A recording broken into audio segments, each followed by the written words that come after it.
So by this point, we can do flexible grids, we can do flexible images, and for the most part, this covers a lot of our websites.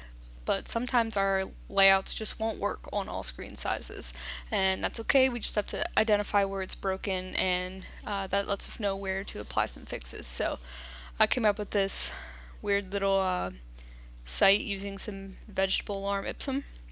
Got some pictures off of Google. And if I change the viewport here, so I'm changing the screen size of the website, you can see everything's changing like it should. It's flexible, the images are getting smaller and staying in their columns. But when I get down to a pretty small viewport, you can already see these columns are getting really thin. The images are getting really small. If I keep going, it's basically one word in each column. And if I scroll down, it doesn't look really great. If you're viewing this on a phone, it'd be really difficult to read. You'd have to scroll down, scroll back up to get to the next paragraph. So it kind of breaks our visual hierarchy that we work on when we're designing these sites, where remember you want to have the most important stuff be displayed prominently, and when it looks like this, it's really hard to tell what anything is here. It's barely legible. And you can have some of the same issues if you make it extremely widescreen. This one doesn't look too bad on widescreen because I have a max width set on the content, but if you had some of these images and maybe the image was supposed to take up the whole width of the screen and you made it a really big screen size, then it might look pretty badly. So we've identified a number of problems on our site, but the big issue is that our grid isn't working on all screen resolutions. We need to make our grid more responsive to the user's device and the viewport size. And the viewport I'm talking about is everywhere that our app is displaying here. So the W3C, remember them, the World Wide Web Consortium, they tried to solve this problem in CSS2 by adding media types to help a browser to to help classify a browser or device under a certain category. So they came up with a number of media types, and they included braille, embossed, handheld, print, projection, speech, a few other ones. But the goal was that this would let developers make CSS style sheets for these specific media types. And when that media type was detected, it would load that specific style sheet. So one of the more popular ones of these is print. And so if it detected that you wanted to apply, or you were trying to print something, it might apply the print style sheet to this. So here, let me just actually show you what those look like.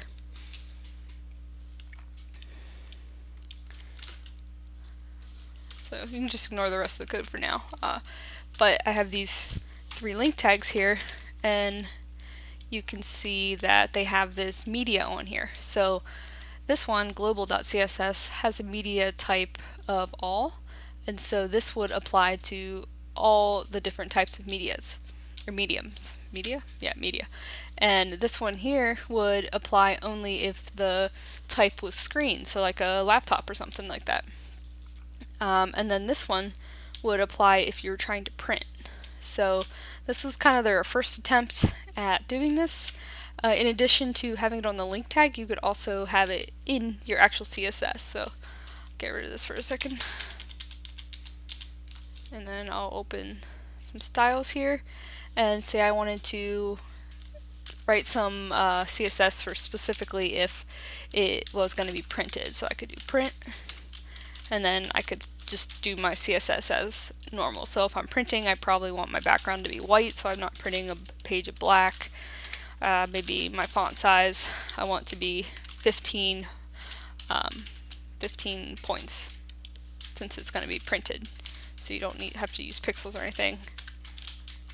So this didn't work super well because at the time when the spec was created, there weren't a ton of mobile devices that were really powerful enough to have good web browsers. So developers just ignored media types like the handheld media type, and so a lot of the phones that did have browsers just loaded the screen media type.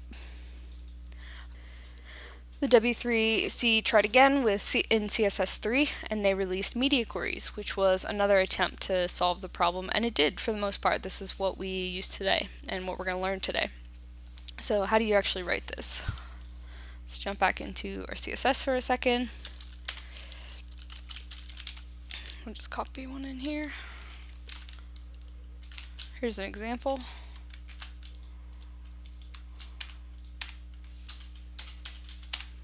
Wow, okay. So every media query has two components. So you have the media type, which was from that list of approved ones that I listed off earlier. And then it has the query, which is this part here. And the query is made up of a feature, which in this case is min width, and a value. So a media query is kind of like a test for your browser. So does it belong to this media type, and does it meet the conditions in the query? And if the answer is yes to both of those, then it'll apply the styles. So in this case, it's saying, is the media type a screen? And is the minimum width, so is the current width of the browser bigger than or less than 1024? And so in this case, it's saying it has to have a minimum width of 1024 pixels in order for these styles to display. So if I change this to max width, then the browser would only apply these styles if it was 1024 pixels or less. So they can also be written in the link like that other one. So if I did something like link, got your style sheet, maybe if I wanted a style sheet that was only for widescreens, I could have like a wide.css or something. I could have my media equals screen, and you could do min width 1024. And that would only load this style sheet if the browser had a minimum width of 1024 pixels. I would say that putting them in your CSS is much more common. And a lot of people do this in a different way, like where they put them. So for example, if you're styling this section image here, you'll see some people do the media query for that image directly under it. So maybe this is the default, and then if this condition's applied, you would have maybe a max width of 50% or something like that. Other people, well, let me continue that, and then you would have like one up here for your section and your paragraph, and you might have one here for your section. I think it's a lot more common to have all of your styles like in one place. So maybe I would do something like widescreen here, and then maybe I would have all my mobile styles here, something like that, and then put all of your media queries for those down here, all of your media queries for widescreen up here. I would say that's probably a little bit more common, but again, a lot of it's just personal preference. And you can test a lot more than just widths, and I'm actually going to open a link and show you some of these.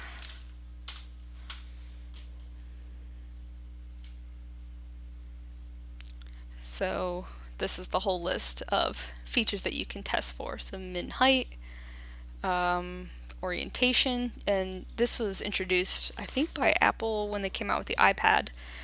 Don't quote me on that, but I know it came from Apple, and it's the orientation of the viewport. So if you're in landscape or portrait mode, you could load different styles. You could load things specifically based on the resolution. There's a lot in here. The ones you'll probably use the most are related to the width of the viewport. And so finally, when we combine these media queries with a flexible grid and flexible media, that's what gives us our responsive website. So this is the third ingredient that we talked about. I just want to go over one more thing real quick. Now that we know how to write media queries, we need to start using this viewport tag that goes here. Just put it in. So go in our head, inner index.html. I already have it in there.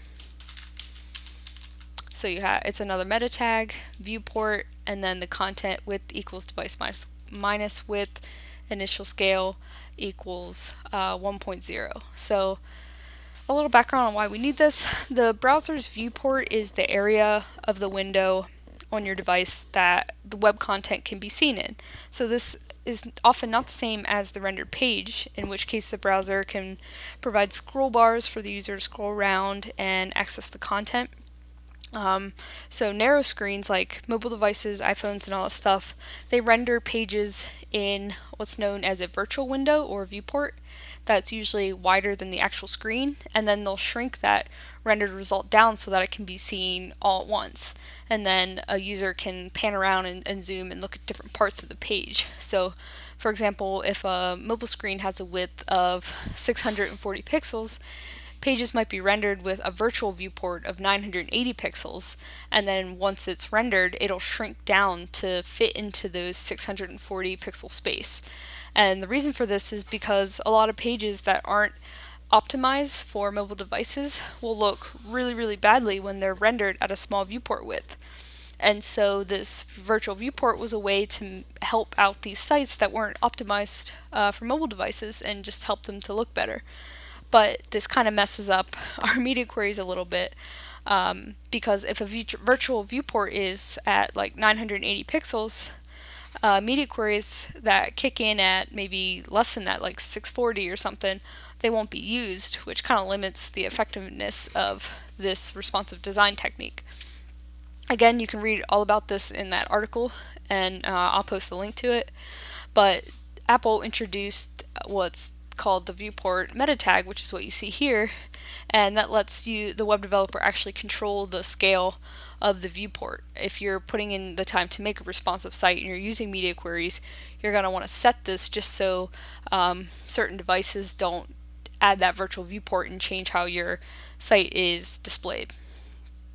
So just make sure to include that in here. It was originally, I think, released with Safari, but now other browsers have picked it up. So what it does is the initial scale property just is set to 1, or you could have it as like this, 1 or 1.0, and that sets the initial zoom level and helps us make our sites look nicely on mobile. Alright, so we've gone over the final ingredient, and the next exercise we're actually going to try to switch this website into a mobile site.